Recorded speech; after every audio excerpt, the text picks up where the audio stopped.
and welcome to another Lane Change column. This one's about Judy Holm and is entitled From Runways to Red Carpets to the Halls of Academe. Judy Holm and I met 4 years ago in an online memoir writing group.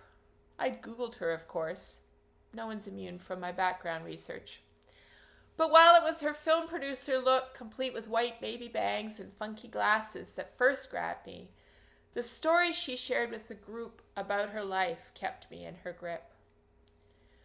When I sat down with Judy this summer on her Stratford, Ontario deck, she was quick to say that while many people change lanes consciously, it's only her first switch for which she was in control. The rest, just happenstance.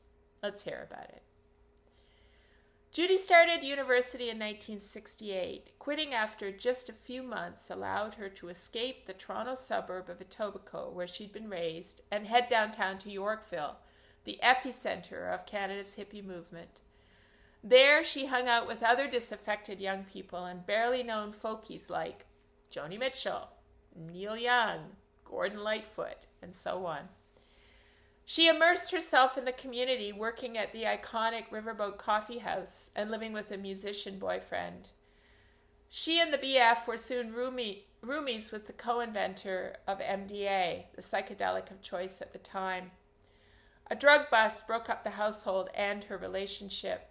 She and a female friend, Ricky, literally moved into a lane of traffic as they put their thumbs out and headed west.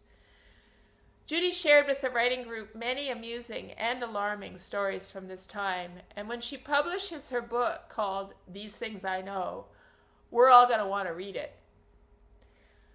I didn't probe when Holm told me too many drugs brought her back to Ontario. Through a family friend, she secured a winter house sit on Toronto Island. Now that's a lane change I could embrace. Although she claims she's never really learned how to get a job, she managed to secure another one waitressing at a restaurant, this time at Toronto's Huron and Harbour.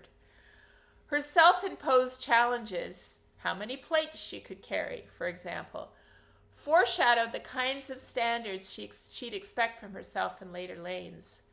But that was yet to come. It was during a brief romance that she unexpectedly got pregnant. She was 21. At the same time, she was hit hard by mononucleosis. Her doctor assured her she wasn't pregnant. He told her some time on the psychiatrist's couch would resolve the extreme fatigue she was experiencing from the double whammy. He was wrong. As a new mother, Judy lived briefly with her sister and her brother-in-law, but then resumed living on Toronto Island, this time with a poet. He exposed her to the world of independent publishing through the press he'd helped found, Coach House Press, a little foreshadowing of her current search for a memoir publisher 50 years later. During the same time, she approached an agency and spent the next 8 years balancing single parenting and modeling, a career that had been on offer since Judy's teen years. Her height at 5'11" put her out of contention for regular clothes, but designers loved her for couture runway work. Her relationship with the poet fizzled after 4 years, and she was on her own searching for a way to support herself and her young son. As modeling ran its course for her, she and a friend picked up the early 80s fad of aerobics and opened their own studio, the Sweatshop. That was short-lived at just 4 years, and Judy was left hunting for another way to earn money. Through a fashion connection, she met Helga Stephenson, then the interim director of what is now called the Toronto International Film Festival. Judy worked in publicity there for the 1986 season, which is where she met her husband Michael, who would one day be her business partner too. TIFF gave her the intro she needed into film distribution. She eventually ended up with a distributor that worked with Miramax, the film company led by the notorious Harvey Weinstein. When I asked Judy whether she had any first-hand #MeToo stories, she gestured at her flattish, model-worthy chest. Not his type. Despite all the glitz and glam of her life so far, Judy was still pretty down to earth. She laughs about driving American actor Ned Beatty around Toronto in her Chevette. He preferred that, even though he could have commanded a fleet of limos. That gig gave way to a position at Polygram Filmed Entertainment. She really just wanted part-time to allow her and Michael to work on their own creative projects. But Polygram hooked her with a promise they would pump more money into Canadian films. She smiled when she says, "Best job ever." Although she regrets getting so comfy in business class, a part of the airplane she hasn't entered since. She worked her way up to VP Distribution, setting up the Canadian operation. In 1998, however, Polygram sold to Seagram's, and Judy was packaged out, which financed a year of goofing off. It was then, however, that she and Michael got serious about film production.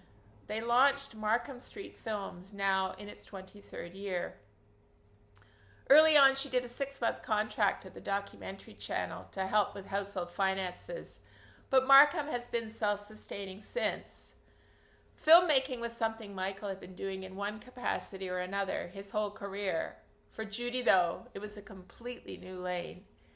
At age 50, she learned the language of cash flows and cost reports as the partner primarily responsible for the business side.